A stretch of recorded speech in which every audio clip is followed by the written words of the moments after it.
یہ ماشاءاللہ پورا علاقہ ہمارے بڑے جانثار اور بڑے پیارے پیر بھائیوں سے یہ بھرا ہوا ہے۔ احمد پور شرکیہ بھی قریب ہے، ڈیرہ نواب کا علاقہ، بہاولپور کا علاقہ، ماشاءاللہ یہاں جب بھی آتے ہیں تو ضرور غزالی زماں کا فیضان نظر آتا ہے، اور ان کے لگائے ہوئے پھول اور ان کی خوشبو ہمیں یہاں پہ وہ سونگھنے کو ملتی ہے۔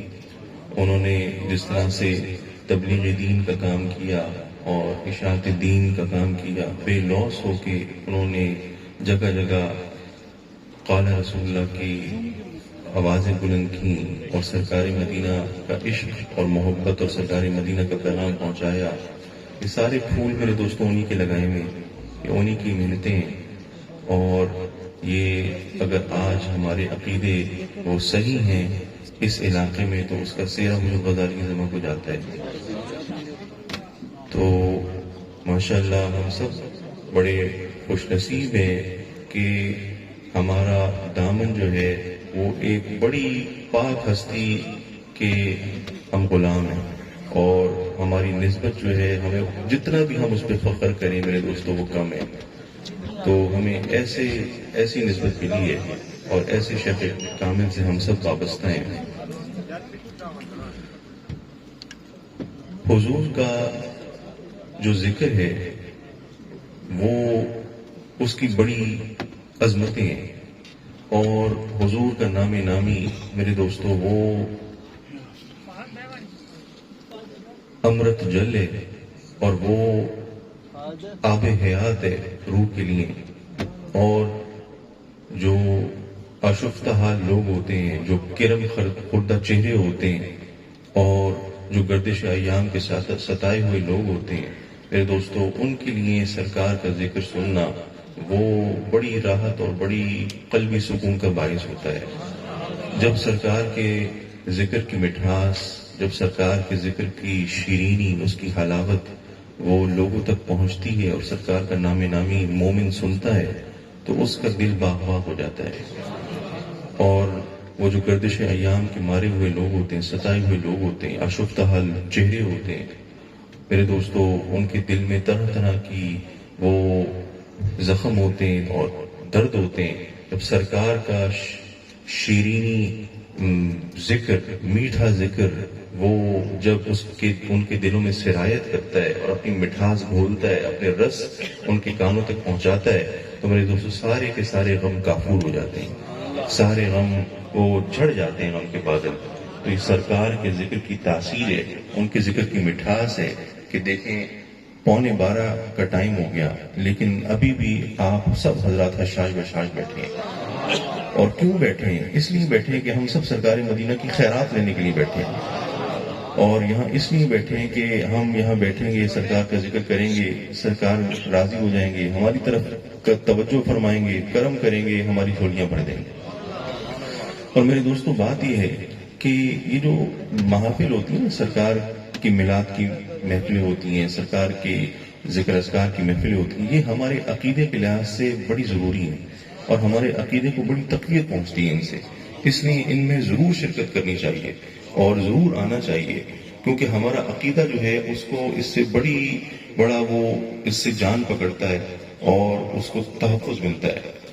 عام طور پہ آپ جائیں اور شہروں میں، بڑے بڑے شہروں میں جائیں یا ان علاقوں میں جہاں یہ ڈیرہ نواب کا علاقہ ہے، بہاولپور، کہیں پہ بھی جائیں تو میرے دوستو جو محفل ہوتی ہے، تقریب ہوتی ہے، اس کی شان و شوکت جو ہے نا، اس کا جو گرینڈر ہے، اس کا جو اس کی جو ایک وائب ہوتی ہے، اس کی جو ایک شان و شوکت ہوتی ہے، جاہ و حشم ہوتا ہے اس کا بہت بڑا تعلق، محفل کی شان و شوکت کا بہت بڑا تعلق جو ہے وہ اس سے ہوتا ہے کہ محفل کے اوپر کتنا پیسہ خرچ کیا گیا، محفل جو ہے اس میں کون کون سے بڑے علاقے کے سردار آئے، بڑے وڈیرے آئے اور بڑے جاگیردار لوگ آئے، کوئی سیاستدان آئے، کاروباری حضرات آئے، کوئی معززین آئے، اور وہ محفل جو تھی، تقریب جو تھی، وہ علاقے میں کہاں منائی گئی؟ کسی بہت بڑے عالی شان ہال میں منائی گئی، بڑی عمارت میں بنائی گئی۔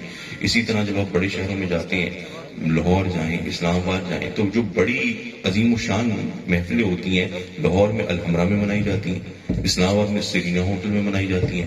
اسی طرح یورپین جو ادارے ہیں، بڑی بڑی ملٹی نیشنل کمپنیز ہیں، پیپسی ہے، کوک ہے، بے شمار کمپنیز ہیں، جب بھی کوئی بڑی اہم تقریب کرتی ہیں تو جو جگہ کا ان کی سلیکشن ہوتی ہے، منتخب کرتی ہیں جگہ، وہ کوئی بڑی اعلیٰ جگہ منتخب کرتی ہیں اپنے افسران کو بلانے کے لیے، اپنے حلقہ احباب کو دعوت دینے کے لیے. بڑی قیمتی جگہوں پہ محفلیں کی جاتی ہیں، 5 اسٹار ہوٹلز میں محفلیں کی جاتی ہیں، اس لیے کہ محفل کامیاب ہو جائے، محفل جو ہے وہ کامیاب ہو جائے. پھر یہ ہے کہ صحافی حضرات آتے ہیں، وہ سارا کوریج کرتے ہیں اس کی، وہ پورا دکھتے ہیں کہ بھئی یہ محفل ہوئی، یہ تقریب ہوئی، اس میں فلاں سیاستدان تھے، فلاں جناب بڑے آفیسر تھے، فلاں لینڈ لارڈ تھے، فلاں جاگیردار تھے، یہ حضرات تھے، وہ خبر لگتی ہے. پھر وہ محفل کہیں جا کے کامیاب ہوتی ہے. اگر اس میں یہ لوگ نہیں ہوں گے تو میرے دوستو دنیاوی محفل تو کامیاب نہیں ہوگی. تو محفل کی کامیابی کی ضمانت جو ہے وہ دنیاوی محفل کی، وہ اس میں کئی چیزیں دیکھی جاتی ہیں. علاقہ کہاں ہے، جگہ کہاں ہے، پیسہ کتنا خرچ کیا گیا، معززین علاقے کے آئے نہیں آئے، لوگوں کی تعداد کتنی تھی، کوئی کم لوگ تھے، اگر کم لوگ تھے تو محفل ناکام ہو جائے گی، زیادہ لوگ ہونے چاہیے. لیکن میرے دوست سرکار کی محفل ان سب چیزوں سے بے نیاز ہے. سرکار کی محفل، سرکار کا ذکر جو ہے ان کو ان چیزوں کی محتاجی نہیں ہے. میرے دوستو دنیا سرکار کی محتاج ہے، سرکار کسی کی محتاج نہیں ہے. اس پسماندہ علاقے میں بھی اگر 2 لوگ اکٹھے ہو جائیں، 2-4 لوگ اکٹھے ہو جائیں اور سرکار کا ذکر خیر شروع کر دیں تو میرا یہ ایمان ہے کہ وہ محفل کائنات کی سب سے عظیم محفل ہوگی. اس لیے کہ اس میں سرکار کا نام لیا جا رہا ہے اور سرکار سے اس میں التجائیں کی جا رہی ہیں اور سرکار سے فریاد کی جا رہی ہے اور سرکار کو منایا جا رہا ہے. تو میرے دوستو سرکار کی شان بیان کی جا رہی ہے. تو اگر 2-4 لوگ بھی کسی پسماندہ علاقے میں بند کمرے میں بیٹھ کے سرکار کا میلاد منا لیں گے تو وہ روئے زمین پہ سب سے عظیم محفل ہوگی. تو یہ سرکار کے ذکر کی شان ہے. ورفعنا لک ذکرک، یہ ان کے ذکر کی برکتیں ہیں. تو الحمدللہ مجھے دیکھ کے بڑی خوشی ہوئی کہ آپ سب حضرات یہاں پہ اکٹھے ہیں. میرے دوستو جو آیت کریمہ میں نے آپ کے سامنے پڑھی، تلاوت کی، لَإِن شَكَرْتُمْ لَأَزِيدَنَّكُمْ، لَإِن شَكَرْتُمْ لَأَزِيدَنَّكُمْ، اس آیت میں اللہ تعالیٰ ہمیں بڑا ایک اہم ہماری تربیت فرماتا ہے اور ہمیں بڑا ایک اہم ہمیں سبق سکھاتا ہے. بڑا ایک مورل لیسن ہم اس آیت کے ذریعے سیکھتے ہیں، اخلاقی ہمیں ایک سبق ملتا ہے. اللہ تعالیٰ کیا فرماتا ہے؟ لَإِن شَكَرْتُمْ لَأَزِيدَنَّكُمْ. اللہ تعالیٰ فرماتا ہے اے میرے بندو، اگر تم میرے شکر گزار بندے بن کر رہو گے، اگر تم میرا شکر ادا کرو گے، جو نعمتیں میں نے تمہیں دی ہیں، جو انعامات میں نے تمہیں دیے ہیں، اگر ان کے حصول پر، ان کے مل جانے پر تم میرا شکر ادا کرو گے تو میرا وعدہ ہے کہ میں تمہیں اور نعمتیں عطا کروں گا. ان نعمتوں میں تم اضافہ پاؤ گے، ان نعمتوں میں تم بڑھوتی پاؤ گے، ترقی پاؤ گے. میرے دوستو کمی نہیں ہوگی، بلکہ اللہ تعالیٰ کہتا ہے کہ ان نعمتوں میں میں اضافہ کر دوں گا. لیکن میری شرط یہ ہے کہ میرے شکر گزار بندے بن کر رہنا، میرا شکر ادا کرنا، میری ناشکری نہ کرنا. میرے دوستو اگر ہم اپنے گریبان میں جھانک کر دیکھیں، اپنا محاسبہ کریں اور ذرا ہم معاشرے کو دیکھیں تو مجھے افسوس سے کہنا پڑتا ہے کہ ہم سب لوگ بڑے ناشکری لوگ ہیں. شکر گزاری دور کی بات ہے، ہم تو ناشکری کرتے ہیں اللہ تعالیٰ کی، اس کی نعمتوں کی ناشکری کرتے ہیں. میرے دوستو یہ بڑا اہم مقام ہے اور یہ بڑی اہم بات ہے کہ اللہ تعالیٰ کا شکر ادا کرنا چاہیے، اللہ تعالیٰ کا شکر گزار بندہ بن کر رہنا چاہیے. اور اس شکر گزار اگر آپ بندے بن کر رہیں گے، اس کا کیا مطلب ہے کہ آپ اللہ تعالیٰ سے اس کی جو نعمتیں ہیں، جو اس نے آپ کو زندگی دی ہے، اس پر آپ راضی ہیں، اس پر آپ راضی ہیں.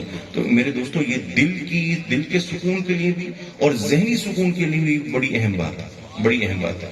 اگر شکر اللہ تعالیٰ کا ہمارے معاشرے میں سرایت کر جائے اور لوگ شکر گزار بن جائیں، میرے دوستو کتنی بیماریاں ختم ہو جائیں، کتنی مایوسیاں، نا امیدیاں، ڈپریشن، فرسٹریشن، یہ جو مسائل ہیں ہماری سوسائٹی کے، یہ سب ختم ہو جائیں اگر ہم شکر گزار بندے بن کر. یہ جو ایک ریٹ ریس ہے، یہ جو ایک دوسرے سے بڑھنے کی جو ایک ریس لگی ہوئی ہے، دوڑ لگی ہوئی ہے، یہ کافی ختم ہو جائے. میرے دوستو دل کو قرار آ جائے، چین آ جائے، کوئی بھوک، انسان کی نفس کی بھوک ختم ہو جائے. تو یہ شکر جو بندہ کرتا ہے اس کو اللہ تعالیٰ بہت نوازتا ہے اور اس کی بہت سے ذہنی مسائل، اس کے بہت سے جسمانی مسائل، اس کے بہت سے روحانی مسائل، میرے دوستوں قلبی مسائل، وہ ویسے ہی حل ہو جاتے ہیں. تو شکر جو بندہ کرتا ہے وہ میرے دوستوں وہ سکون میں رہتا ہے، اور وہ اللہ کا انعام ہے شکر گزار بندہ ہونا. شکر کی توفیق دینا یہ بھی اللہ کا انعام ہے. مجھے پہلے تو میں ذرا تھوڑا سا واضح کروں کہ شکر ہے کیا، شکر کسے کہتے ہیں. شکر میرے دوستوں کہتے ہیں نعمت کے تصور کو، نعمت کے اظہار کو، اور جو نعمت ملی ہے اس کو اس مقصد میں استعمال کیا جائے جس مقصد کے لیے وہ نعمت دی گئی ہے. اس کو شکر کہا جاتا ہے. کیا کس کو کہتے ہیں شکر؟ دو تین اس میں چیزیں ہیں، ذرا غور سے اگر آپ کی توجہ ہے تو شکر کہتے ہیں نعمت کے تصور کو. شکر شروع ہوتا ہے نعمت کے تصور سے. شکر کا شروعات ہے کہ نعمت کا تصور، اور پھر نعمت کا اظہار، اور پھر تیسری چیز کیا ہے کہ جو نعمت دینے والی ذات ہے، جس نے نعمت دی ہے، اس کی اطاعت کرنا، اس کی جو مرضی ہے اس کے مطابق نعمت کو استعمال کرنا، یہ شکر ہے. اب ذرا تھوڑی سی میں وضاحت کروں کہ میں نے سب سے پہلے کیا بات کی کہ شکر ہے نعمت کا تصور. اب تصور کہاں ہوگا؟ تصور نعمت کا کہاں کیا جائے گا؟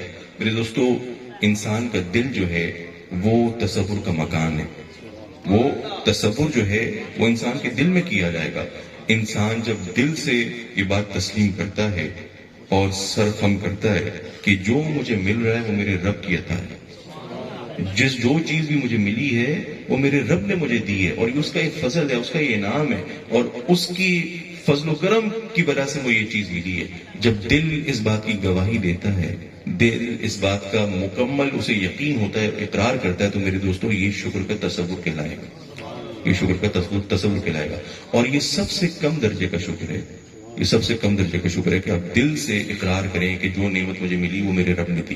کیوں؟ آپ دل میں تصور کر رہے ہیں، دل سے اس بات کو مانتے ہیں. اور اس سے اگلا درجہ کیا ہے؟ اس سے اگلا درجہ یہ ہے کہ نعمت کا اظہار کیا جائے. نعمت کا اظہار کیا جائے. کیسے ہوگا؟ نعمت کا اظہار زبان سے ہوگا. آپ زبان سے نیک کلمات کہیں گے، خیر کے کلمات کہیں گے، رب کی تعریف کریں گے اور رب کا شکر ادا کریں گے. اچھے کلمات کہیں گے کہ میرے رب نے فضل کیا کہ مجھے نعمت دی. میں اس قابل نہیں تھا لیکن میرے رب نے فضل کیا کہ مجھے نعمت دی. تو یہ زبان سے یہ دعائیہ کلمات کہنا، یہ اچھے کلمات کہنا جو ہمیں رب نے سکھائے ہیں، تو میرے دوستو یہ اب جب ادا کرو گے تو یہ نعمت کا اظہار ہو جائے گا. یہ نعمت کا اظہار ہو جائے گا. اور یہ اس سے بڑا درجہ ہے شکر کا کہ سب سے پہلے دل سے اقرار کیا، پھر زبان سے اظہار کیا، اور پھر میرے دوستو شکر کا انتہائی درجہ کیا ہے؟ شکر کا انتہائی درجہ یہ ہے کہ انسان کا ایک ایک عضو، اس کے جسم کا ایک ایک عضو، اس کی آنکھیں، اس کے ہاتھ، اس کے کان، اس کے پاؤں، اس کی ٹانگیں، میرے دوستو اس کا مکمل مجسم جسم جو ہے وہ اللہ تعالیٰ کا شکر ادا کرے. مکمل جسم اللہ تعالیٰ کا شکر ادا کرے. اس کا ایک ایک عضو جو اللہ تعالیٰ نے دیا ہے وہ اللہ تعالیٰ کی نافرمانی نہ کرے بلکہ اللہ تعالیٰ کی اطاعت میں محفوظ رہے. تو یہ شکر کی انتہا ہے. میرے دوستوں عام طور پہ ہمیں کوئی چیز ملتی ہے تو ہم رسمی طور پہ کہہ دیتے ہیں کہ جی بہت کوئی ہمیں نوازے، کوئی بندہ بات کرے کہ جی ہاں یہ چیز آپ کو دے رہا ہوں میں، تو ہم کہتے ہیں ہاں جی بڑی مہربانی آپ کی. اور ہم عام طور پہ اپنے آپ کو حقدار سمجھتے ہیں کہ میں ہی صحیح حقدار تھا اس چیز کا. تو ہم رسمی سا جملہ کہہ دیتے ہیں کہ ہاں جی بہت مہربانی. اللہ تعالیٰ اگر ہمیں کوئی چیز دیتا ہے، کوئی بے روزگاروں کو کوئی روزگار مل جائے، کوئی کاروبار میں فائدہ ہو جائے، کوئی اور اڑاوا کام ہو جائے ہمارا، تو ہم نفلی نماز پڑھ لیتے ہیں، اللہ کا کوئی سجدہ کر کے کوئی دعا کر لیتے ہیں. میرے دوستو یہ سارا رسمی شکر ہے. یہ سارا رسمی شکر ہے. اور یہ سب سے کم درجے کا شکر ہے. جو شکر کی روح ہے، جو شکر کی انتہا ہے، جو حقیقی شکر ہے وہ کیا ہے؟ میرے دوستو جو شکر کی اصل تصویر ہے، جو اصل رخ ہے، جو شکر کی اصل روح ہے، میرے دوستو وہ یہ ہے کہ جو انعام آپ کو دیا گیا، جو نعمت آپ کو دی گئی، آپ کے رب نے دی، آپ اس کو اس مصرف میں استعمال کرو، اس کو اس طریقے پہ استعمال کرو جو رب کی چاہت ہے. جو رب کی چاہت ہے، جو جیسا رب نے فرمایا. کیوں؟ اس لیے کہ نعمت دینے والی ذات کون سی ہے؟ رب کی ذات ہے. رب نعمت دیتا ہے. تو جب نعمت رب نے دی ہے، تمام نعمتیں رب نے دی ہیں، تو جو نعمتیں آپ کو دی گئی ہیں ان کا استعمال جس طرح رب نے بتایا ہے اگر اس طرح کرو گے تو شکر گزار بندہ بن کرو گے. یہ شکر کی روح ہے. مثال کے طور پہ میرے دوستوں، مال و دولت ہے. اگر کسی کے پاس مال و دولت ہے، کوئی صاحب ثروت ہے، کوئی مالدار آدمی ہے، تو اگر وہ صرف یہی کہتا رہے کہ جی اللہ کا بڑا شکر ہے، اللہ نے مجھے بڑا پیسہ دیا ہے، بڑا مال دیا ہے اور میں اس کا شکر ادا نہیں کر سکتا، یہی وہ کہتا رہے اور وہ اس مال سے کوئی اچھے کام نہ کرے، تو آپ مجھے صحیح بتاؤ کیا یہ شکر ادا ہو جائے گا اس کا؟ اگر وہ سارا وقت یہی کہتا رہے کہ جی بڑا اللہ نے مجھے کرم کیا ہے، میرے پاس بڑی چیزیں ہیں، لیکن میرے دوستوں اگر اس کا مال کسی یتیم کی پرورش نہیں کر سکتا، کسی بیوہ کی کفالت نہیں کر سکتا، غریب رشتہ داروں کے کام نہیں آ سکتا، اور بوڑھے والدین کے کام اس کا مال نہیں آ سکتا، اپنی بچوں کو وہ لقمہ حلال نہیں کھلا سکتا، تو میرے دوستوں اس مال کا کیا فائدہ؟ وہ سارا یہ پیٹتا رہے بیٹھ کے کہ اللہ کا بڑا کرم ہے، اللہ کا بڑا کرم ہے، لیکن جب اس نے اس نعمت سے اس طور پہ فائدہ نہیں اٹھایا کہ جو رب کی چاہت تھی، جو رب کی رضا تھی، تو وہ نعمت اس نے ضائع کر دی اور میرے دوستوں وہ شکر ضائع ہو گیا. تو اگر مال و دولت دیا ہے تو میرے دوستوں اصل شکر یہ ہوگا کہ اس مال و دولت سے کوئی تعمیری کام کرو، کوئی فلاحی کام کرو، اس مال و دولت کو اسراف میں خرچ نہ کرو، نمود و نمائش اور ریاکاری میں صرف نہ کرو، اپنی شان و شوکت پر اس کو خرچ نہ کرو. میرے دوستوں اس سے کوئی فلاح و بہبود کے اور تعمیراتی کام اس سے مکمل کرو، یتیموں، مسکینوں، بیواؤں کے کام آؤ، اپنے غریب رشتہ داروں کو اس سے فائدہ پہنچاؤ، اور میرے دوستوں اپنی جائز ضروریات بھی پوری کرو، اپنے والدین کی ضروریات بھی پوری کرو. اگر یہ سارے کام کرتے ہو تو پھر تم نے شکر کی روح کو پا لیا، اسی طرح آپ کی اولاد ہے. اگر اولاد ہے، آپ شکر ادا کرتے رہے، ہاں جی اللہ کا بڑا کرم ہے، میرے بچے ہیں اور اللہ نے، ہم اس کا شکر ادا نہیں کر سکتے، تو میرے دوستوں یہ سب سے کم درجے کا شکر ہے. لیکن حقیقی شکر اس وقت ہوگا جب آپ اولاد کی پرورش کرو گے، اس کی پرداخت کا صحیح سامان میسر کرو گے اور ان کو قرآن و سنت کی تعلیمات سکھاؤ گے، سرکار مدینہ کا غلام بناؤ گے، سرکار کی پیاری حدیثیں سکھاؤ گے اور ان کی تعلیم و تربیت کا سامان پیدا کرو گے. جب یہ کرو گے تو پھر میرے دوستوں تم نے اولاد کا شکر ادا کیا. تو اصل شکر کی روح یہ ہے کہ جو انتہا ہے شکر کی وہ یہ ہے کہ انسان جو نعمتیں ملی ہیں ان کو اس طور پہ استعمال کرے جو رب اور اس کے رسول کی چاہت ہے، جو ان کا فرمان ہے، اس کے مطابق اگر آپ کام کرتے ہو تو آپ شکر گزار بندے ہو. خالی زبان سے کہنا کافی نہیں ہوتا. میرے دوستو مجھے وہ بات یاد آئی کہ حضرت داؤد علیہ السلام اللہ کے بڑے پیارے نبی گزرے. وہ اللہ کا بڑا شکر ادا کرتے تھے اور ان کے اوپر آپ جانتے ہیں کہ اللہ نے ان کو بڑے کمالات سے نوازا. ان کی شان یہ تھی کہ جب زبور کی تلاوت فرماتے تھے تو چرند پرند سارے بیٹھ جاتے تھے، سارے ان کے ساتھ ان کی تسبیح سنتے تھے اور ان کے ساتھ رقص کرتے تھے اور ان کے ساتھ زبور کی تلاوت میں شامل ہوتے تھے، اور پہاڑ جو تھے وہ وجد میں آ جاتے تھے، رقص میں آ جاتے تھے. یہ ان کی شان تھی جب وہ زبور کی تلاوت کرتے تھے. تو حضرت داؤد علیہ السلام کے دل میں ایک دفعہ خیال پیدا ہوا، سوال اٹھا ان کے دل میں، اور انہوں نے رب سے عرض کی کہ اے بارے تعالیٰ، تو نے میرے پر بڑی نعمتیں مجھے دی ہیں، بڑے انعامات سے نوازا ہے تو نے مجھے، اور تیرا میرے پر بڑا فضل ہے اور میں تیرا شکر ادا کرتا ہوں. تو ایک نعمت دیتا ہے میں اس کا شکر ادا کرتا ہوں، تو دوسری نعمت دیتا ہے میں شکر ادا کرتا ہوں، لیکن اے بارے تعالیٰ تو ہر لمحہ مجھے نعمتیں عطا کر رہا ہے اور اس میں کوئی کمی نہیں آتی، کوئی اس میں بندش نہیں آتی، وہ سلسلہ تسلسل کے ساتھ جاری و ساری رہتا ہے، اس میں کوئی بندش نہیں آتی. اور اے بارے تعالیٰ جو میں سانس لیتا ہوں، اندر سانس لیتا ہوں پھر باہر نکالتا ہوں، اس میں بھی پتہ نہیں کتنی کروڑوں تیری نعمتیں چھپی نہیں ہیں. تو اے بارے تعالیٰ مجھے یہ بتا کہ میں تیرا شکر کیسے ادا کروں، تیرا مکمل شکر میں کیسے ادا کروں. میں تیرا شکر تو ادا کرتا ہوں لیکن تیری نعمتیں میرے اوپر اتنی ہیں کہ میں ان کا مکمل شکر ادا نہیں کر سکتا، شکر ادا کرنا محال ہے. یہ حضرت داؤد نے سوال کیا. اور میرے دوستو یہ قرآن کی نص سے بھی یہ بات ثابت ہے کہ ہم اللہ رب العزت کا مکمل شکر ادا نہیں کر سکتے. کیوں؟ اس لیے کہ قرآن پاک میں آیا وَإِن تَعُدُّوا نِعْمَتَ اللَّهِ لَا تُحْصُوهَا، وَإِن تَعُدُّوا نِعْمَتَ اللَّهِ لَا تُحْصُوهَا. کیا اللہ تعالیٰ فرماتا ہے کہ اگر تم میری نعمتیں شمار کرنے پر آؤ، میری نعمتیں گننے پر آؤ، ان کو کاؤنٹ کرنے پر آؤ، میں نے اتنی نعمتیں عطا کی ہیں تم میری نعمتیں شمار نہیں کر سکتے، تم میری نعمتیں گن نہیں سکتے، اتنی میں نے تمہیں نعمتیں عطا کی ہیں۔ وَإِن تَعُدُّوا نِعْمَتَ اللَّهِ لَا تُحْصُوهَا۔ میرے دوستو شکر کس چیز پہ ہوتا ہے؟ نعمت ملتی ہے اس پہ شکر ہوتا ہے۔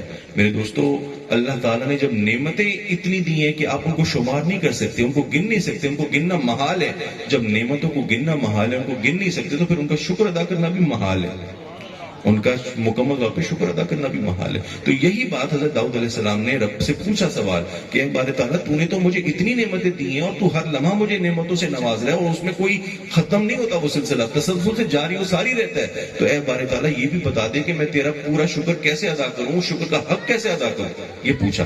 تو اللہ تعالیٰ نے اور پھر حضرت داؤد نے یہ بات کی کہ اے بار تعالیٰ جو میں شکر ادا کرتا ہوں، جو میں شکر ادا کرتا ہوں وہ بھی تو تیری توفیق سے ادا کرتا ہوں نا۔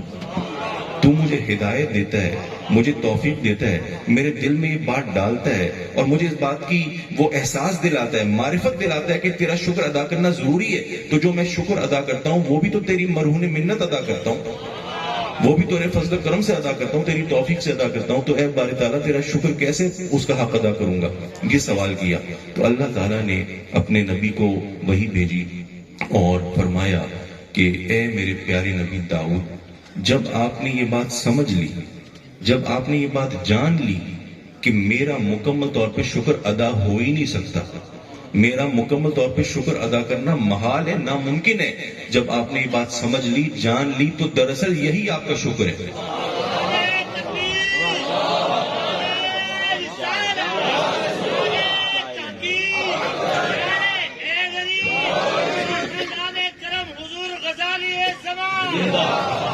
تو میرے دوستو یہ اللہ تعالیٰ نے فرمایا کہ جب آپ نے یہ بات جان لی کہ میرا مکمل شکر ادا ہو ہی نہیں سکتا، وہ محال ہے، تو یہی دراصل آپ کا میری بارگاہ میں شکر ہے۔ اور یہی بات دوسرے انداز میں مختلف زاویے کے ساتھ حضرت موسیٰ نے بھی کی رب کی بارگاہ میں، انہوں نے بھی عرض کیا اور ان کو بھی یہی جواب ملا کہ موسیٰ میرا مکمل شکر ادا نہیں ہو سکتا۔ حضرت موسیٰ فرمایا کرتے تھے کہ جو اللہ تعالیٰ نے میرے اوپر بڑے انعامات کیے، بڑی نعمتیں دی، بے شمار نعمتیں دی، اور اللہ تعالیٰ نے جو سب سے کم درجے کی نعمت مجھے دی ہے نا، حضرت موسیٰ فرماتے تھے کہ جو سب سے کم درجے کی نعمت اللہ تعالیٰ نے مجھے دی ہے اس کا بھی شکر میں اس کا بھی حق ادا نہیں کر سکتا۔ اگر میں ساری زندگی عبادتیں کرتا رہوں، ساری زندگی سجدے کرتا رہوں، جو سب سے کم درجے کی نعمت ہے میں اس کا حق بھی ادا نہیں کر سکتا۔ میرے دوستو یہ اللہ کے نیک بندوں نے، اللہ کے نبیوں نے کیسی اصلاحی باتیں کی ہیں۔ اور حضرت نوح علیہ السلام کی بات مجھے یاد آئی کہ قرآن پاک میں حضرت نوح علیہ السلام کو اللہ تعالیٰ نے عبد الشکور کہہ کے مخاطب کیا، عبد الشکور کہہ کے مخاطب کیا سورہ بنی اسرائیل میں، کہ یہ حضرت نوح کے بارے میں فرمایا کہ میرا بڑا شکر گزار بندہ ہے، آپ کی تعریف فرمائی۔ میرے دوستو حضرت نوح کا کیا طریقہ تھا؟ وہ ہر لمحہ اللہ کا شکر ادا کرتے تھے، ہر لمحہ، کوئی ایسا لمحہ نہیں تھا کہ وہ اللہ کا شکر ادا نہیں کرتے تھے۔ وہ چلتے پھرتے اللہ کا شکر ادا کرتے تھے، اٹھتے بیٹھتے اللہ کا شکر ادا کرتے تھے۔ میرے دوستو کپڑے پہنتے اللہ کا شکر ادا کرتے کہ اللہ نے کپڑے دیے۔ میرے دوستو کھانا کھاتے، لقمہ تناول فرماتے اللہ کا شکر ادا کرتے۔ اور میرے دوستو وہ راستے میں آتے جاتے اللہ کا شکر ادا کرتے۔ آپ نے فرمایا حضرت نوح نے کہ تمام تعریفیں اللہ کے لیے ہیں، تمام تعریفیں اللہ رب العزت کے لیے کہ جس نے طعام کی لذت چکھائی اور اس کے فائدے کو، اس کے منفعت کو اس نے پیٹ میں رکھا اور اس کے نقصان کو اس نے پیٹ سے باہر نکالا۔ اس بنا پہ اللہ تعالیٰ نے آپ کو عبد الشکور فرمایا۔ اور میرے دوستوں ہمارے آقا مولا تاجدار مدینہ سرکار دو عالم نے کیا بات فرمائی؟ آپ نے فرمایا کہ تمام تعریفیں اللہ کے لیے ہیں کہ جس نے کھانا کھلایا، اس کی لذت چکھائی، اور جس نے پانی پلایا اور پانی کو کڑوا اور کھارا نہیں بنایا بلکہ پانی کو میٹھا بنایا، اور اس نے کھانے کے فائدے کو ہمارے اندر رکھا اور کھانے کے نقصان کی نکاسی کے لیے اس نے مخرج پیدا فرمایا۔ یہ سرکار نے فرمائی بات۔ میرے دوستو مجھے حضور کی حدیث یاد آتی ہے کہ بڑی اصلاحی حدیث ہے۔ حضرت عطا تابعین میں سے ان کے حوالے سے حدیث مشہور ہے۔ اور آپ جانتے ہیں کہ تابعین کون ہوتے ہیں؟ تابعی وہ ہوتا ہے کہ جس کو صحابیوں کی صحبت ہوتی ہے، جس نے سرکار کے صحابیوں کی زیارت کی ہوتی ہے۔ میرے دوستو اور صحابی وہ ہوتے ہیں جنہوں نے محبت کے ساتھ، محبت بھرے دل کے ساتھ سرکار کے اوپر ایمان جو لائے اور سرکار کی جاگتے میں ان کی زندگی میں زیارت کی، وہ صحابی ہیں۔ تو میرے دوست تابعین وہ ہوتے ہیں جنہوں نے سرکار کے صحابیوں کی زیارت کی، سرکار کی تو زیارت نہیں کی زندگی میں، لیکن سرکار کے صحابیوں کی زیارت کی ہے۔ تو یہ حدیث میں سنا رہا ہوں حضرت عطا کے حوالے سے، یہ حضرت عطا تابعین میں سے ہیں، تابعین میں سے اور اکابر تابعین میں سے ہیں۔ وہ مدینے میں رہتے تھے اور ایک دفعہ ایسا ہوا کہ وہ ام المومنین حضرت عائشہ صدیقہ کی بارگاہ میں حاضر ہوئے، حضرت عائشہ صدیقہ کی بارگاہ میں آئے، حاضر ہوئے اور عرض کی کہ ام المومنین میں آپ کے پاس اپنی اصلاح کرنے کے لیے حاضر ہوا ہوں اور آپ میری تربیت فرمائیں اور مجھے کوئی سرکار کی بڑی پیاری بات جو آپ نے دیکھی ہو وہ مجھے بتائیں، اس لیے کیونکہ سرکار کا جو قرب آپ کے حصے میں آیا، جو نزدیکی آپ کو سرکار کی ملی، وہ تو بہت کم ہستیوں کے حصے میں اس طرح کا قرب آیا ہے جو آپ کو آپ کے نصیب میں آیا۔ تو انہوں نے حضرت ام المومنین سے یہ عرض کی کہ میری تربیت فرمائیں اور سرکار کی کوئی بڑی خاص بات آپ نے جو دیکھی ہو وہ مجھے بتائیں تاکہ میری تربیت ہو جائے۔ اچھا، جب انہوں نے یہ بات کی تو حضرت عائشہ کتابوں میں آیا کہ لکھا ہمارے بڑوں نے کہ جب یہ بات انہوں نے کی، خواہش کا اظہار کیا، تو حضرت عائشہ صدیقہ رو پڑی۔ یہ بات سن کر ان کی حضرت عائشہ صدیقہ کے آنسو نکل آئے اور رو پڑی اور فرمایا کہ تم یہ کہتے ہو کہ میں سرکار کی کوئی پیاری بات تمہیں سناؤں، کوئی عجیب بات سناؤں جو میں نے دیکھی ہو؟ ارے میرے آقا و مولا کی کون سی بات پیاری نہیں تھی، کون سی بات عجیب نہیں تھی؟ میں تو ان کے ساتھ زندگی بھر کا میرا ساتھ رہا۔ ارے میرے آقا وہ تو سراپا حسن و جمال تھے، سرکار کی تو یہ شان تھی کہ سرکار جب چلتے تھے، دھوپ میں جاتے تھے تو بادل آپ کے اوپر سایہ فرماتے تھے، اور آپ جب دعاؤں کے لیے ہاتھ اٹھاتے تھے تو وہ صاف آسمان پر بادل فوراً نمودار ہو جاتا تھا اور فوراً برس جاتا تھا، اور حضور کے جسم، حضور کا سایہ نہیں تھا، اور حضور کے جسم کی تو یہ شان تھی کہ کبھی کوئی غلاظت نہیں بیٹھتی تھی، کوئی مکھی نہیں بیٹھتی تھی، اور حضور کے پسینے سے مشک، عنبر اور کستوری کی خوشبوئیں پھوٹا کرتی تھی، اور حضور کے تلووں کی یہ شان تھی، وہ اتنے نفیس تھے کہ حضور جب مدینے میں ریت پہ چلتے تھے تو اس پر تلووں کے نشان نہیں پیدا ہوتے تھے ریت پر، حضور جب بانس پر قدم رکھتے تھے تو آہٹ نہیں پیدا ہوتی تھی، اتنے نرم و ملائم حضور کے پیر تھے، پاؤں مبارک تھے، اور حضور چراغ کے پہلو سے گزرتے تھے تو سرکار کی نفاست کا یہ عالم تھا کہ چراغ کی لو نہیں پھڑکتی تھی، اور حضور جو تھے ان کا بول و براز، جہاں پہ وہ حاجت فرماتے تھے وہاں سے پھول پودے اگاتے تھے،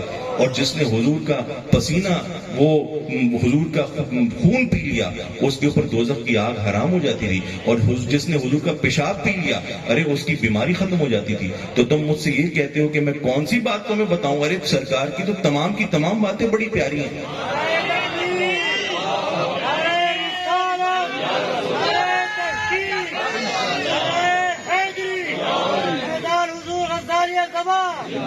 تو جب انہوں نے یہ بات کی تو حضرت عطا لاجواب ہو گئے، لیکن انہوں نے عرض کی ام المومنین کی بارگاہ میں کہ میں آپ کا خادم ہوں، آپ کا نوکر ہوں، میں آپ کے پاس تربیت کے لیے آیا ہوں، آپ مجھے کوئی بات میری اصلاح کے لیے فرما دیں۔ تو حضرت عائشہ صدیقہ نے فرمایا کہ مجھے ایک بات یاد آتی ہے کہ رات کے پچھلے پہر سرکار میرے گھر آئے، رات کے پچھلے پہر سرکار مدینہ میرے گھر تشریف لائے، اور میں اس بستر میں آرام کرتی تھی، بستر میں لیٹی ہوئی تھی اپنے، سرکار میرے ساتھ بستر میں داخل ہو گئے، سرکار میرے ساتھ بستر میں داخل ہو گئے، اور تھوڑی دیر کے بعد سرکار نے فرمایا کہ عائشہ مجھے اجازت دو کہ میں اپنے رب کی عبادت کروں، میں اپنے رب کی عبادت کروں۔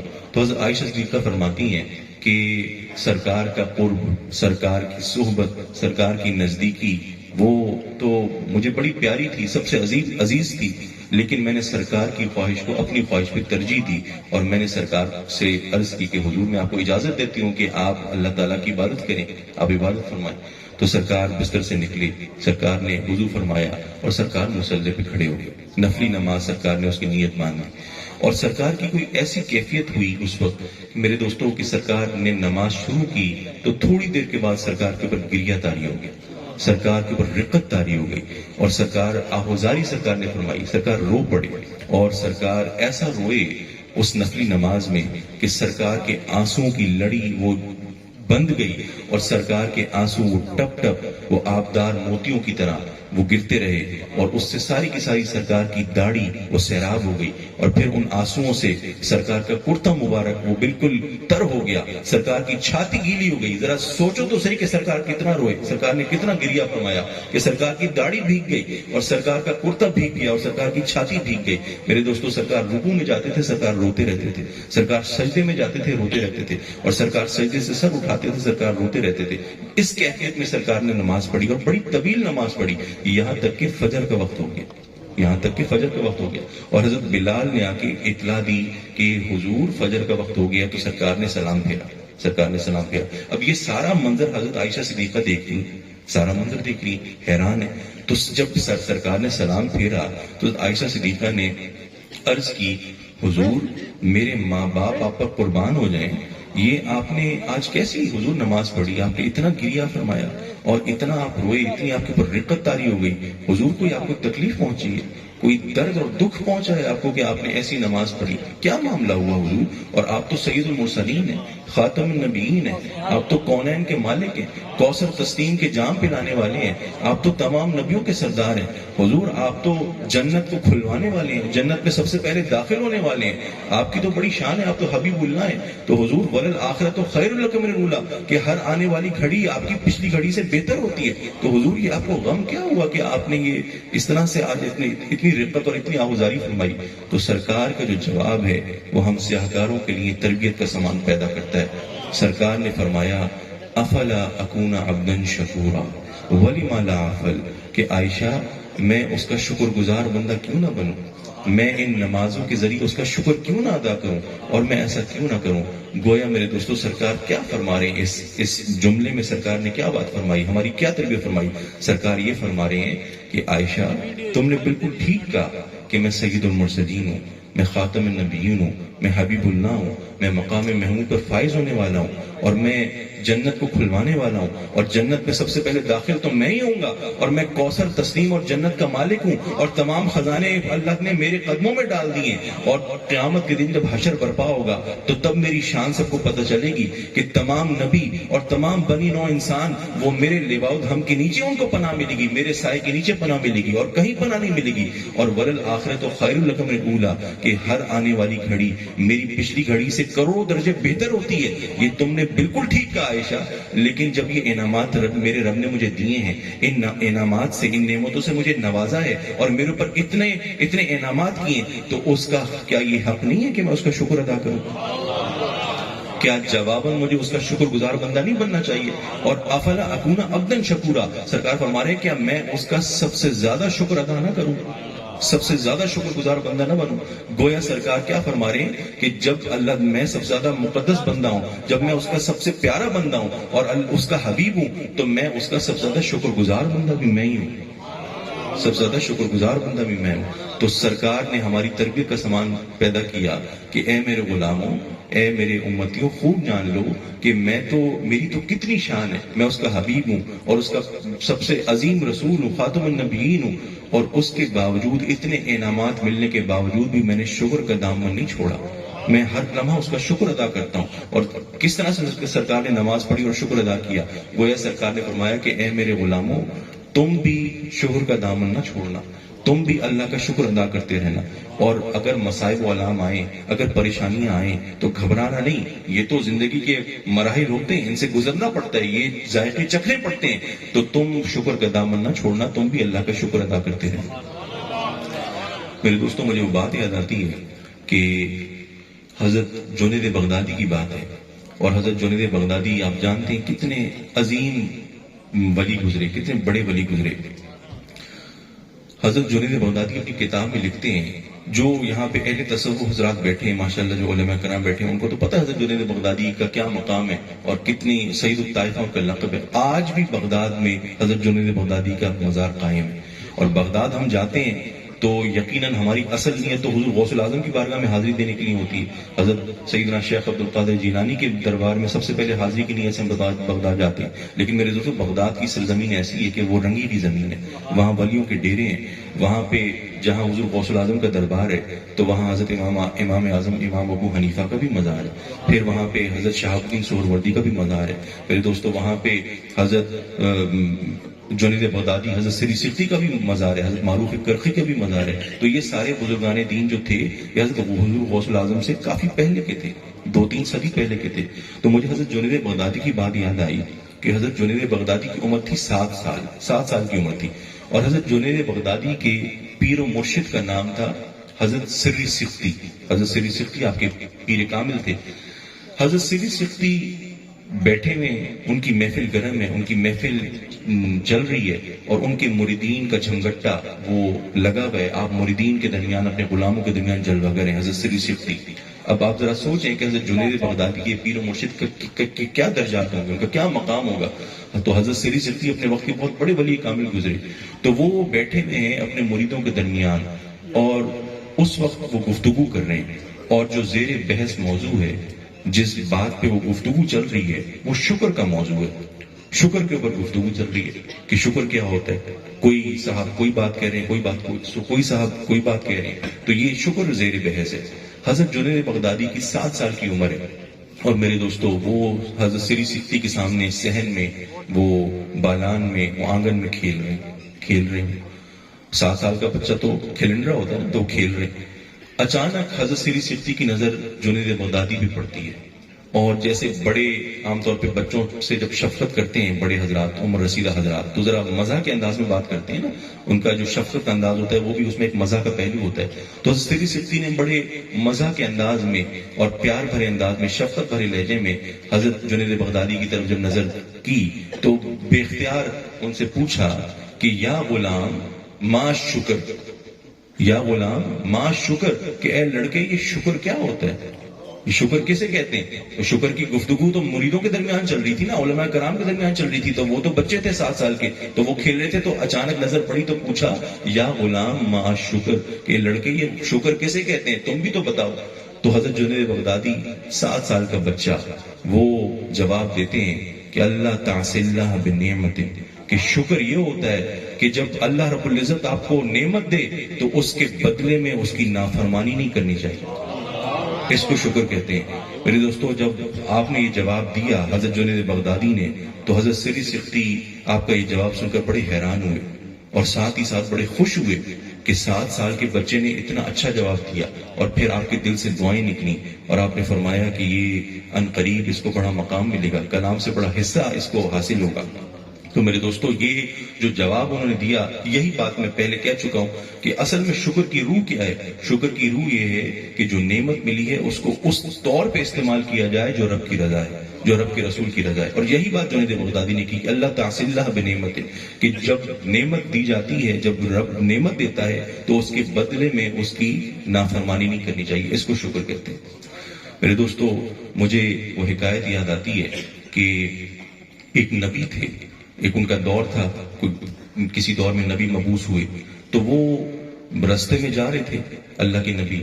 اچانک ان کا گزر ایک ایسے مقام سے ہوا جہاں انہوں نے ایک پتھر دیکھا, اور وہ عجیب و غریب پتھر تھا. اس پتھر میں سے کچھ آوازیں آ رہی تھی, اور اس پتھر میں سے وہ کچھ ایسی کیفیت تھی جیسے پتھر رو رہا ہو, رونے کی کیفیت تھی, اور اس میں سے آنسو نکل رہے تھے باہر. اور جب نبی نے یہ دیکھا تو حیران ہوئے, اور پھر انہوں نے, ان کے دل میں تجسس پیدا ہوا کہ آخر معاملہ کیا ہے. اللہ تعالیٰ اپنی حکمت ظاہر کرتا ہے نا, یہ چیزیں اللہ تعالیٰ کے لیے, کوئی اللہ تعالیٰ کے لیے تو ہر چیز میں وہ قادر ہے, کوئی بھی وہ چیز ظہور میں لا دے, کوئی بھی چیز ظاہر کر دے. تو میرے دوستو جب ان نبی نے دیکھا پتھر کی حالت اور کیفیت کو, تو پھر ان کے دل میں تجسس پیدا ہوا, تو وہ انہوں نے پتھر کی طرف دیکھا, اور پھر پتھر سے پوچھا کہ یہ تو کیوں روتا ہے, تو کیوں رو رہا ہے.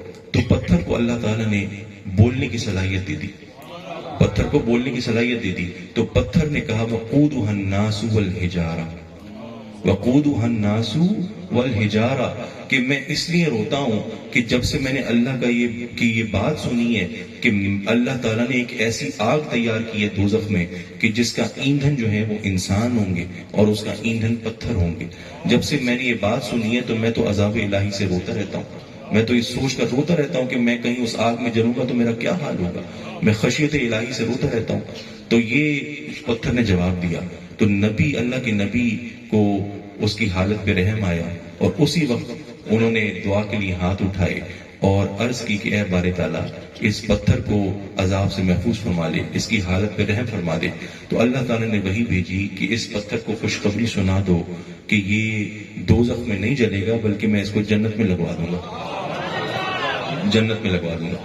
تو اس پتھر کو نبی نے خوشخبری دی کہ اب تم خوش ہو جاؤ، میں نے دعا کی ہے۔ اللہ فرماتا ہے کہ تو میرے عذاب سے ڈرتا تھا، تو اس بات سے ڈرتا تھا کہ کہیں دوزخ میں نہ داخل ہو جائے، تو خشیت الہی سے ڈرتا تھا، تو اس کے فضل و کرم سے اب تو دوزخ میں نہیں جلے گا بلکہ جنت میں لگے گا۔ تو پتھر بڑا خوش ہوا اور مطمئن ہو گیا، اور وہ نبی انہوں نے اپنا راستہ لیا اور چلے گئے۔ کچھ دنوں کے بعد وہ واپس اسی راستے سے گزرے، جب اس راستے سے واپس گزرے تو پھر دیکھا وہ پتھر پھر رو رہا تھا، پھر رو رہا تھا۔ پھر انہوں نے اسے دیکھا تو حیران ہوئے کہ اب یہ پھر رو رہا ہے، تو اس سے پھر مخاطب ہوئے اور اس سے پوچھا ہے پتھر تو کیوں روتا ہے؟ تو پتھر کو اللہ نے پھر بولنے کی صلاحیت دی، تو پتھر نے کہا کانا بکاء الحزن والخوف، کانا بکاء الحزن والخوف وہذا بکاء الشکر والسرور، کہ اے نبی جب آپ پہلی دفعہ گئے تھے تو وہ جو میں روتا تھا کانا بکاء الحزن والخوف، وہ تو خوف اور غم کا رونا تھا، اور جو اب آپ آئے ہیں وہذا بکاء الشکر والسرور، اب جو میں روتا ہوں، اب جو آنسو بہاتا ہوں یہ تو شکر اور خوشی کے آنسو ہیں، یہ تو خوشی اور شکر کے آنسو میں بہا رہا ہوں کہ جو آپ مجھے خوشخبری سنا کے گئے ہیں کہ اب میں جنت میں لگوں گا، تو یہ خوشی کے بھی تو آنسو ہوتے ہیں نا، شکر کے بھی آنسو ہوتے ہیں۔ تو پتھر نے کہا کہ میں یہ خوشی اور شکر کے آنسو ہیں، غم کے آنسو نہیں ہیں۔ میرے دوستوں گویا اس حکایت کے ذریعے ہماری تربیت کا سامان ہوتا ہے۔ پتھر جو ہے میرے دوستوں اگر اللہ تعالیٰ اس کو بھی صلاحیت دے دے اور پتھر کو بھی اللہ تعالیٰ معرفت دے دے تو پتھر بھی شکر گزار بن جاتا ہے، پتھر بھی اللہ کا شکر ادا کرتا ہے۔ میرے دوستوں پتھر جو ہے وہ سختی کا استعارہ ہے۔ ہم اگر کوئی بڑا ہمیں کوئی بندہ ملے جو پھیکے مزاج کا ہو اور سخت مزاج کا ہو تو ہم یہی کہتے ہیں نا بڑا سنگ دل آدمی ہے۔ کوئی بڑا بے رحم قسم کا بندہ ہو اور جو لوگوں پہ رحم نہ کھاتا ہو، ہم اسے یہی کہیں گے نا کہ اس کے اندر تو دل ہی نہیں ہے، اس کا تو پتھر کا دل ہے۔ تو پتھر جو ہے وہ سختی کا استعارہ ہوتا ہے، اور میرے دوستوں پتھر کے اندر محبت نہیں ہوتی، لیکن جب پتھر کو اللہ صلاحیت دے دے تو میرے دوستوں وہ بھی موم ہو جاتا ہے، وہ بھی نرم پڑ جاتا ہے، اور وہ بھی اللہ تعالیٰ کی خشیت کی وجہ سے اس کا شکر ادا کرتا ہے۔ تو میرے دوستوں انسان تو اشرف المخلوقات ہے، ارے اس کے اندر تو وہ پتھر نہیں ہے بلکہ اس کے اندر تو ایک محبت سے بھرا لبریز دل دھڑکتا ہے، جس کے اندر خوشی غمی کی ہوائیں چلتی ہیں، اور میرے دوستوں اس کے اندر وہ جذبات اور احساسات اس کے چشمے بہتے ہیں۔ تو میرے دوستوں انسان کے اوپر تو زیادہ حق ہے کہ وہ اللہ کا شکر گزار بندہ بن کر رہے۔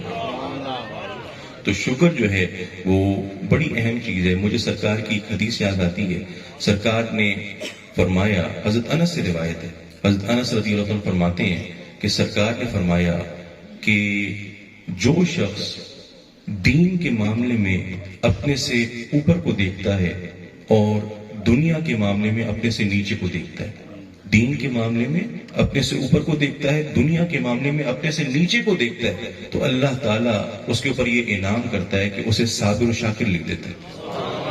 اور جو شخص دین کے معاملے میں اپنے سے نیچے کو دیکھتا ہے اور دنیا کے معاملے میں اپنے سے اوپر کو دیکھتا ہے تو اللہ رب العزت اس کو صابر و شاکر نہیں لکھتا۔ اب یہ کتنی خوبصورت بات ہے، اور یہ بہت سے لوگوں کو ماشاءاللہ سمجھ آ گئی ہوگی، لیکن میں تھوڑی سی وضاحت اس کی کرتا چلوں کہ سرکار کیا فرما رہے ہیں کہ دین کے معاملے میں جب بھی دیکھنا ہو اپنے سے اوپر کو دیکھو، اور دنیا کے معاملے میں جب بھی دیکھنا ہو اپنے سے نیچے کو دیکھو۔ تو پھر کیا ہوگا میرے دوستوں؟ پھر تم سعادت کے رستوں پہ چلو گے، پھر خیر کے رستوں پہ چلو گے۔ لیکن اگر اس کے الٹ کام کرو گے، اگر دین کے معاملے میں اپنے سے نیچے کو دیکھو گے، دنیا کے معاملے میں اپنے سے اوپر کو دیکھو گے، پھر میرے دوستوں تم راستے سے بھٹک جاؤ گے اور خیر کے راستے سے دور چلے جاؤ گے۔ پھر کیا ہوگا؟ پھر یہ ہوگا کہ دنیا کے معاملے میں اگر اپنے سے اوپر کو دیکھتے ہو تو پھر یہی سوچو گے نا کہ جی میرا بھائی ہے، میرا دوست ہے، میرا فلاں رشتے دار ہے، اس کے پاس تو یہ چیز بھی ہے، اس کے پاس تو یہ چیز بھی ہے، 2 3 4 5 گھر بھی ہیں، گاڑیاں بھی ہیں، یہ مال بھی ہے، یہ چیز بھی ہے، یہ نعمتیں بھی ہیں، تو میرے پاس تو یہ نعمتیں نہیں ہیں، میرے پاس تو لے دے کے ایک آدھ سواری ہے، ایک آدھ گھر ہے، خرچہ بھی میرا مشکل سے ہوتا ہے۔ تو میرے دوستو جب یہ سوچ ہوگی کہ دنیا کے معاملے میں ہمیشہ اپنے سے اوپر پر نظر رکھو گے تو پھر کبھی بھی نفس کی بھوک نہیں مٹے گی، کبھی بھی نفس کو راضی نہیں کر سکو گے۔ نفس جو ہے وہ تمہارا ایک بھیڑیے کی طرح اس کی بھوک بن جائے گی اور اسے ہر چیز چاہیے ہوگی، کبھی راضی نہیں ہوگا۔ ایک چیز اسے دو گے وہ دوسری چیز مانگے گا، دوسری چیز دو گے وہ تیسری چیز مانگے گا، اس لیے کہ وہ ہمیشہ دنیا کے معاملے میں اپنے سے اوپر کو دیکھتا ہے، کبھی خوش نہیں ہوگا۔ میرے دوستو اسی طرح اگر دین کے معاملے میں اپنے سے نیچے کو دیکھو گے تو پھر بھی راستے سے بھٹک جاؤ گے۔ جب یہ دیکھو گے کہ میرے کچھ دوست ہیں یا کچھ میرے ایسے ساتھی ہیں جو نمازیں نہیں پڑھتے یا نمازوں میں سستی کرتے ہیں، تو صحبت کا تو اثر ہوتا ہے نا، انسان کے اوپر صحبت کا بڑا اثر ہوتا ہے۔ تو جب یہ دیکھو گے کہ میرے ساتھی نماز میں سستی کرتے ہیں تو مجھے بھی سستی کرنی چاہیے۔ جب وہ نماز نہیں پڑھتا، جب وہ قضا کر دیتا ہے تو میں بھی اگر 2 3 نمازیں قضا کر دوں تو کون سی بڑی بات ہے۔ وہ اگر روزے نہیں رکھتا تو کوئی بات نہیں، میں بھی کوئی روزے چھوڑ دیتا ہوں۔ وہ اگر اچھے کام نہیں کرتا، صدقات خیرات نہیں دیتا تو مجھے بھی کوئی ضرورت نہیں ہے، میں بھی کوئی اس میں ڈنڈی مار دوں۔ تو میرے دوستوں پھر انسان کبھی بھی وہ راہ راست پر نہیں آ سکتا۔ لیکن اگر دنیا کے معاملے میں اپنے سے نیچے کو دیکھتے ہو اور دین کے معاملے میں اپنے سے اوپر کو دیکھتے ہو تو پھر ہدایت پا جاؤ گے۔ جب یہ دیکھو گے کہ میرا دوست ہے وہ بڑا دیندار ہے اور وہ 5 وقت کی نماز پڑھتا ہے، اور صرف نماز نہیں پڑھتا بلکہ مسجد میں جا کے نماز پڑھتا ہے، تو مجھے بھی اس کی پیروی کرنی چاہیے، مجھے مسجد میں نماز پڑھنی چاہیے اور اس سے آگے نکل کے مجھے تہجد بھی پڑھنی چاہیے۔ اور جب یہ دیکھتے ہو کہ وہ صدقات خیرات کرتا ہے تو پھر مجھے اس سے آگے بڑھنا چاہیے، مجھے اس سے زیادہ خرچ کرنا چاہیے، مجھے اس سے زیادہ خیر کے کام کرنے چاہیے۔ مجھے وہ بات یاد آئی کہ صحابیوں میں اسی طرح کا مقابلہ ہوتا تھا۔ حضور کیسی پیاری تربیت فرما کے گئے کہ جو حضور کے صحابی تھے وہ نیکی کے کاموں میں مقابلہ کرتے تھے، اچھے کاموں میں مقابلہ کرتے تھے۔ جب سرکار نے جنگ بدر کے موقع پہ فرمایا تھا کہ مدد کرو، اور وہ بڑا اس وقت مسلمانوں کی بڑی حالت جو تھی وہ پتلی تھی، تو غزوہ تبوک کے موقع پہ تو حضرت سرکار نے جب اعلان فرمایا تو حضرت عمر کیا سوچ کر آئے تھے؟ آدھا مال لے کر آئے تھے نا حضرت عمر، اور حضرت عمر نے آدھا مال پیش کیا تھا۔ تو دل میں حضرت عمر کی کیا خواہش تھی کہ آج تو میں صدیق سے نمبر لے جاؤں گا، آج میں ہر حال میں صدیق سے آگے نکل جاؤں گا۔ اور ان کو یقین تھا کہ جو میں آدھا مال لے کر آیا ہوں اس کا مقابلہ کوئی نہیں کر سکے گا۔ یہ تو میں نے آدھا مال میں لے آیا، آدھا اپنے گھر والوں کے لیے چھوڑا ہے اور آدھا میں سرکار کو پیش کر رہا ہوں۔ تو عمر کو بڑا یقین تھا، بڑا اعتماد تھا کہ آج میری کوئی برابری نہیں کرے گا۔ لیکن جب سیدنا صدیق اکبر کی باری آئی تو سرکار نے پوچھا کہ تم کیا لے کر آئے ہو؟ تو سیدنا صدیق اکبر نے کہا کہ میں سارا کا سارا مال لے آیا، سارا کا سارا مال لیا۔ سرکار نے پوچھا تم نے گھر والوں کے لیے کیا چھوڑا ہے؟ تو صدیق اکبر نے کیا جواب دیا؟ انہوں نے فرمایا کہ اللہ اور اللہ کے رسول کو چھوڑا ہے۔ تو میرے دوست صحابی جو تھے وہ خیر کے کام میں مقابلہ کرتے تھے، ان کی جو انرجی تھی، ان کی جو قوتیں ہوتی تھیں وہ اچھے کاموں میں صرف ہوتی تھی، اور مقابلہ ان کا دین حاصل اور آخرت رفت سفر باندھنے کے لیے ہوتا تھا، آخرت کا رفت سفر باندھنے کے لیے۔ تو میرے دوستو یہی سرکار اس حدیث میں فرما رہے ہیں کہ دین کے معاملے میں ہمیشہ اپنے سے اوپر کو دیکھنا، کیونکہ جب تم اپنے سے اوپر کو دیکھو گے اور اس سے اچھا بننا چاہو گے تو پھر تم سعادت کے راستوں پہ چلو گے اور پھر تم خیر کے راستوں پہ چلو گے۔ اور پھر مجھے وہ حکایت یاد آتی ہے حضرت مولانا روم کی، وہ میں حکایت سناؤں اور میں اپنی گفتگو کو مجھے وہ حکایت یاد آتی ہے وہ میں سنا کے گفتگو کو ختم کروں، وقت طویل ہو گیا۔ مولانا روم اپنی مثنوی میں بڑی خوبصورت حکایت لکھتے ہیں، اور مولانا روم کی مثنوی تو حکمتوں سے بھری ہوئی کتاب ہے۔ وہ میری نظروں سے گزری کہ حکایت کہ ایک غریب کمہار تھا، ایک غریب کمہار یہ آپ جانتے ہیں جو مٹی کے برتن بناتا ہے۔ تو اس کمہار کا ایک گدھا تھا جس سے وہ کام لیتا تھا، سارے اس کے اوپر برتن لاتا تھا، اس سے اور طرح طرح کے کام لیتا تھا۔ اب وہ گدھا جو تھا اس بیچارے کی حالت جو تھی وہ قابل رحم تھی، اس کو وہ کمہار اس کا خیال نہیں رکھتا تھا، اس کو کھانا بھی صحیح طرح سے نہیں دیتا تھا، چارہ وارہ نہیں ڈالتا تھا، اور پھر کام اس سے اتنا لیتا تھا 10-15 گدھوں کے برابر اسے کام لیتا تھا۔ تو وہ گدھا ہڈیوں کا ہار بن گیا، اور جو بھی اسے دیکھتا تھا کہتا تھا کیسا مریل گدھا ہے، اور ابھی ختم، ایسا لگتا تھا ابھی زمین میں دھس جائے گا، گر جائے گا، اور پھر اس کو مارے بھی بڑی پڑتی تھی۔ تو گدھا اپنے نصیب کو بڑا کوستا تھا، بڑا وہ گلا کرتا تھا، کہتا تھا اے بار تعالیٰ تو نے مجھے کس کے متھے لگا دیا، یہ کیسا کمہار ہے، نہ میرا خیال رکھتا ہے، ہر وقت مجھ سے کام لیتا ہے، کہاں پھنس گیا ہوں۔ تو اپنے نصیب کو کوستا رہتا تھا۔ اتفاق سے اس کمہار کا شاہی استبل کا جو انچارج تھا اس سے اس کی دوستی تھی. اس کا دوست تھا، پرانا واقف کار تھا، شاہی استبل کا محافظ جو تھا. تو شاہی استبل کا محافظ آیا اس کے پاس، اس کی خیریت معلوم کرنے کمہار کے گھر آیا ملنے کے لیے. تو اس سے ملاقات کر کے وہ واپس جانے لگا. تو اتفاق سے شاہی استبل کے محافظ کی جو نظر تھی اس کے گدھے پہ پڑ گئی، کمہار کے گدھے پہ پڑ گئی.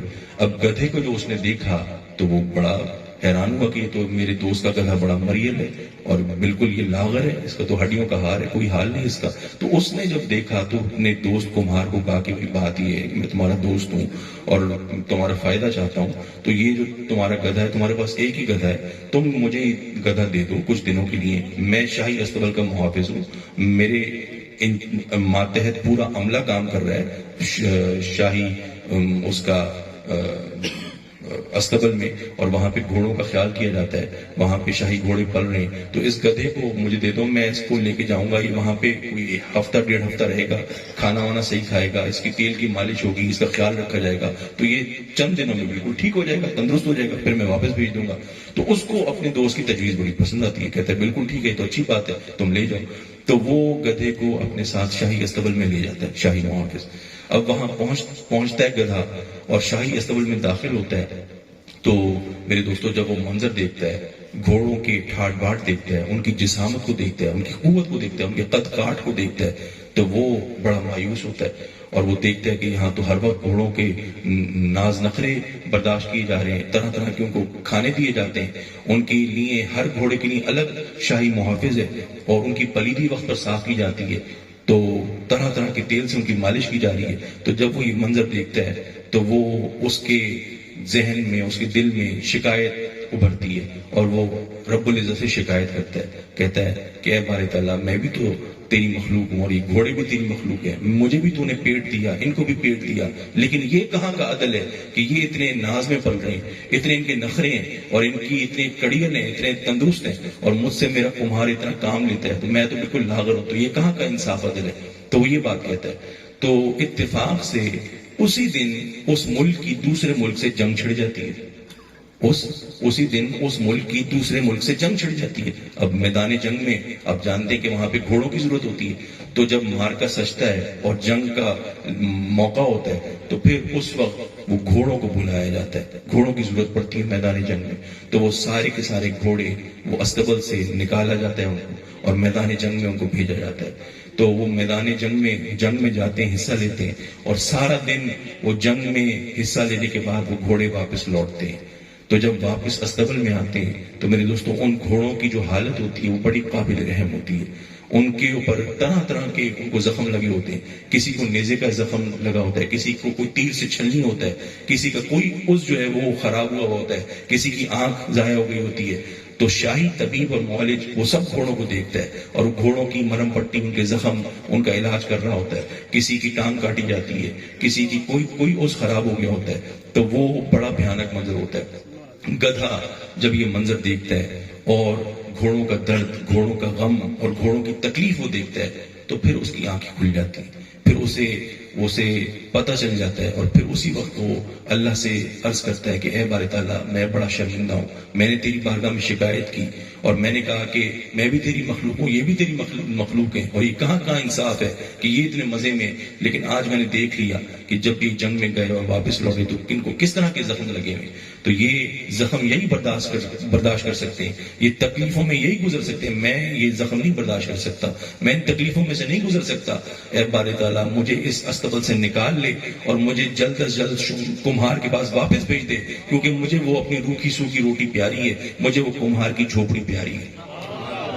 تو گدھے کو یہ ہوش آ جاتا ہے. گویا مولانا روم جو ہیں وہ اس حکایت کے ذریعے ہماری تربیت کرتے ہیں، اور وہ یہ کہتے ہیں کہ انسان جو ہے وہ اگر ناشکری کا دفتر کھولا بیٹھا رہے گا اور وہ شکایات کا ایک وہ پوری کی پوری دفتر سجائے بیٹھا رہے گا اور یہ کہتا رہے گا کہ میرے پاس یہ بھی نہیں ہے، میرے پاس یہ بھی نہیں ہے، تو میرے دوستوں اللہ رب العزت جو ہے وہ صحیح طور پہ جانتا ہے کہ انسان کو کیا چیز اس لیے بہتر ہے، کیا چیز بہتر نہیں ہے. انسان نہیں جانتا، لیکن رب کی ذات جانتی ہے کہ میرے بندے کے لیے کیا چیز ٹھیک ہے، کیا چیز ٹھیک نہیں ہے۔ تو اس لیے میرے دوستو ہر لمحہ اللہ کا شکر ادا کرنا چاہیے اور اس کی نعمتوں پہ میرے دوستو راضی ہونا چاہیے۔ دعا کرو اللہ تعالی ہمیں اپنی اور اپنے حبیب کی سچی غلامی عطا فرمائے، سرکار مدینہ کی دامن سے سچی وابستگی عطا فرمائے۔ وآخر دعوانا الحمدللہ رب العالمین۔ بہت خوبصورت اور دھیمے لہجے میں شکر کے عنوان سے گفتگو فرمائی جگر گوشہ مزار غزالی زمان حضور سید قاسم سعید شاہ صاحب کالمی دامت برکاتہ